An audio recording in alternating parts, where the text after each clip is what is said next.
Now, of course, the biggest difference, and that's a lot to say because there's a lot of differences between Kamala Harris and Donald Trump. Kamala Harris is, of course, more of the same on this wide-open southern border, and Donald Trump is saying, my friends, we're going to shut it down.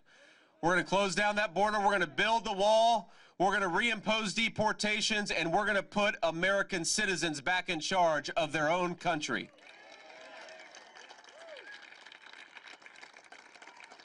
And it's hard to overstate how bad Kamala Harris has been on this.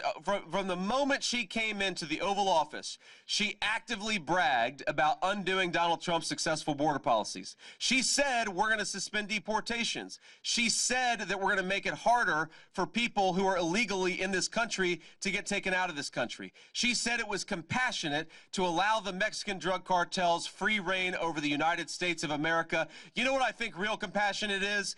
Putting the interests of your citizens first and cutting out the terrible sex trafficking and drug trafficking the Mexican drug cartels have been doing in this country.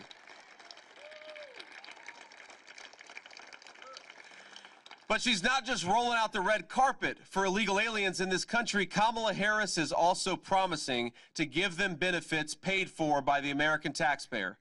She has the audacity. Everywhere she goes, it's the most dishonest thing she does in her campaign. She has the audacity to accuse Donald Trump of wanting to go after Social Security when she is trying to give Social Security to illegal aliens. You want to bankrupt the United States of America? You want to bankrupt Social Security? Give it to illegal aliens, which is exactly what Kamala Harris is proposing to do.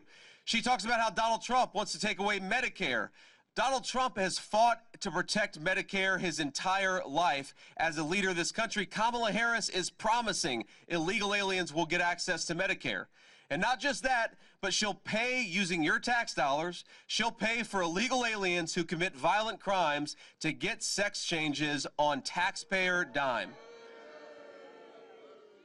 It's crazy. It's hard to believe that even 10 years ago, we would have had an American Democrat running on this disgusting open borders agenda. Now, Donald Trump and I, of course, we've got a different message. To people who have come into this country illegally, our message is very clear. Pack your bags, because in 4 months, you're going back home.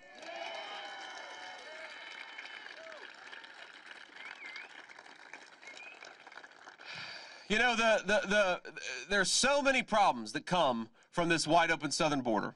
There's the fentanyl problem. We got 100,000 of our citizens dying every single year. Most of them are dying from fentanyl overdoses. It's the biggest cause of drug overdose in the United States of America.